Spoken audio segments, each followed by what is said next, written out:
Jeff talked about losing a child.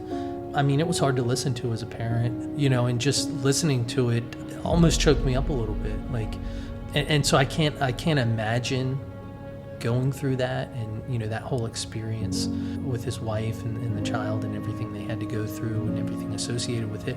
But what was really, really stood out to me was kind of the manner in which he talked about it and what I gathered that he gained from it. As much as he lost, he also gained. And I'm just continually reminded when I hear stories or situations like that of how much stronger other people are than I am, emotionally and mentally, because I'm thinking to myself, man, something like that could have ended me, and I just don't think I'd have a positive outlook or healthy outlook on it, or, I couldn't sit there and go, maybe there's a reason in all of this, or there's some good that can come out of it. And it's, for me to do something or be there for somebody else that's experiencing a similar tragedy or loss. And Well, he did make very clear it's not that it happened for a reason. And that's one of the worst things you can say. But it is, and keep in mind also that he's, years removed from this.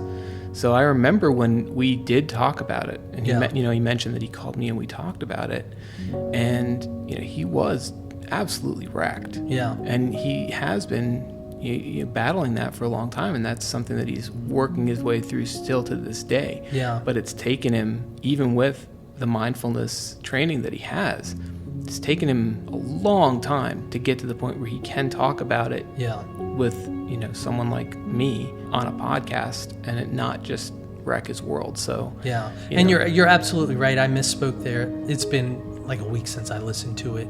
I didn't get a chance to listen to it again, but you're right. It wasn't that everything happens for a reason. It was that good can come out of this bad thing. Yeah. Right? That was his message. And so I apologize. I misspoke there, but still, I mean, I think that's profound. And that is, I aspire to some point in my life have that perspective on something negative, right? Not that I want something that bad to happen to me, but bad stuff happens to all of us, varying degrees and severity. I don't have that perspective on little bad things that happen, so I know I wouldn't have it on big bad things. And, it's just heavy and a lot of respect for somebody that can frame something like that in that way. I agree. That was some really valuable insight, and he's right. It's the same thing, on it. And I lost a child. Right. And it was right around the same time. So Jeff and I were kind of commiserating in it together. Oh, I didn't realize the timelines aligned. Yeah, it was pretty close. Yeah. And so we were going through some of that together. I hadn't talked to anybody about it. Right. And so hearing him kind of gave me the courage to also share with him what I was going through. Yeah. And, he's right, man. Like, that community is a lot bigger than you think it is. Yeah. And it's one of those things that just people don't want to talk about it. And, for good reason. But once you do and you open up about it, and this was something that Anna mentioned to me, was that so many people shared with her their story. Mm-hmm. And it just helped her feel like she wasn't alone. Right? It doesn't make it better or easier in any capacity. Right. Other than, all right, more people have done this, more people have gone through this. I can lean on people for support and they'll understand what I'm going through, you know? Yeah. And I think it's one of those things where understanding what someone's going through, I've had situations where something bad has happened to me and someone's like, oh, I know what you're going through. And it's like, no, you fucking don't. Yeah. Right? Because you had something unrelated bad. And it's interesting. It'll come up in a future conversation that is going to be here with Kevin. He suffered a loss, an actual death of a close person to him. Mm-hmm. And someone was like, I know how you feel. My boyfriend just broke up with me and I'm feeling the same way. And so trying to equivocate.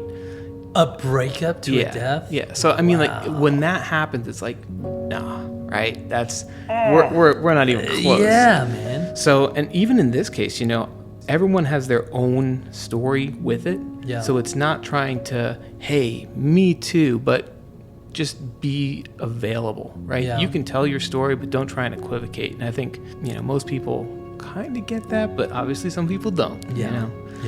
Yeah. Thank you, Jeff, for being so open and sharing that. And hopefully that perspective that you were able to share with us helps someone else in that situation either try and find someone that they can talk through their feelings with and verbalize that rather than let that fester, and perhaps use a tool like mindfulness to start working through some of that stuff for themselves. Yeah. Another interesting point too, and I don't know, I just feel like maybe this is the case. I could be off on this. I'm off on a great many things. We know.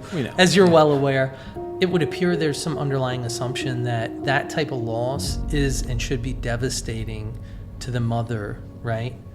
But in that situation, the father should just be able to blow it off because they, maybe they did or maybe they didn't get to meet the child or hold the child or this or that or the other. But you're talking about loss of life, and that's devastating.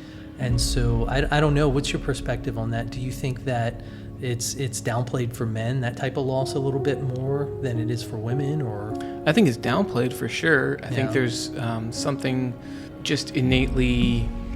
So I can say from my perspective, it took me a long time after we lost our child to come to grips with the fact that I had not grieved at all. Mm-hmm. So in the immediate aftermath of that, I was more concerned with making sure Anna was okay and taking care of her. Yeah. And just letting her go through that process of grieving the loss. Right.